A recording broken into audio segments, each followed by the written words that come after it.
Mm. Yeah, I think it's gonna be a real interesting card. What do you think about William Cepeda and Shakur Stevenson next week? Like I said, that's another great fight, man. I don't see nobody beating Shakur.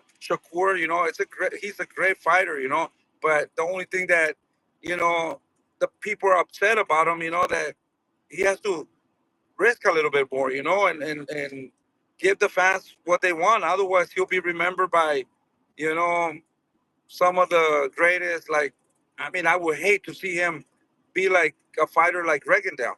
Regendale was a great fighter, It's like really good, but he never really liked to risk. And it's up to them to to take it to the next level. They got the power, they got the speed, they got the IQ. So sometimes you got to risk and you got to give the fans a little bit more of what they're expecting. Yeah, no, yeah, absolutely. Now Belanga's also fighting Shiraz on that card for the main event. That's your buddy right there. Tell me, what do you think about that fight? I believe that even though Berlanga doesn't like me, he hates me and he talks a lot of shit about me. I like that. I like Berlanga. I think he's a great fighter. He's strong. IQ is good. Um, and he could beat Shiraz. I think Shiraz, it's a kid that's very disciplined. I think Berlanga, in my opinion, he's a fighter with the more talent, but sometimes he just doesn't take things serious. Shiraz is going to come 100% ready, super focused, and he's a very disciplined fighter. But I see Berlanga that he's training hard in this camp. I can see his body, all ripped. He's working with Gerardo. Also, his nutritionist, uh, I think Gerardo is helping him a lot, and I also think that he's working with Memo Heredia. So I think in this camp, I think he's going to be strong. He's going to be what I see his body. His body tells everything. So I think he has a big opportunity to beat Shiraz. It's not an easy fight, but if Berlanga is focused and takes things serious and he doesn't underestimate Shiraz, I think he'll be successful and he should win this fight. He's the one with more experience and stronger and more talent, and I believe. So, but you got to be careful, because Shiraz is coming. He's gonna come and he's gonna leave his heart inside the ring, and it's gonna be a tough fight.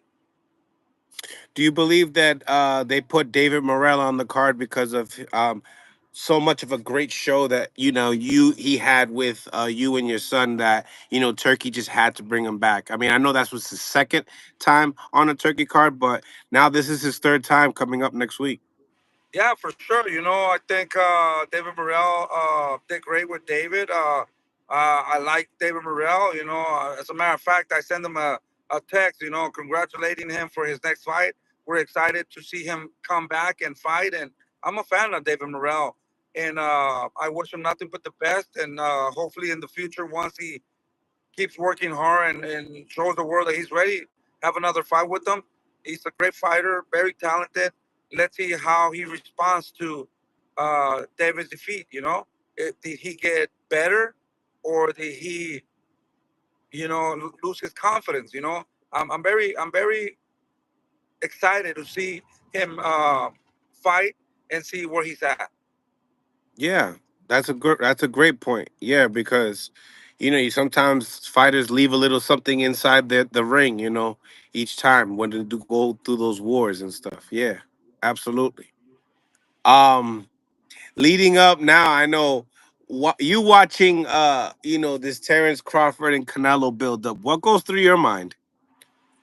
Man, this fight is like to me, honestly, not hating, but it's just a business fight. It's like eating together, you know, hanging around, like I mean, it's kind of weird, man. I never seen a fighter having dinner together, you know, with a promoter, and chilling and just having fun. Shit, I don't know if we could do it. Uh, I don't know. I just think that now they're trying to hype the fight up, but to me, it's everything's not. It doesn't look normal. Uh, I think that's gonna be a Tom and Jerry fight, you know. I think Canelo's going to try to catch Crawford. The good thing is that both of them are kind of on the end of their careers, so I don't think Canelo has good legs. I don't think Canelo has good reflexes. He's slower now.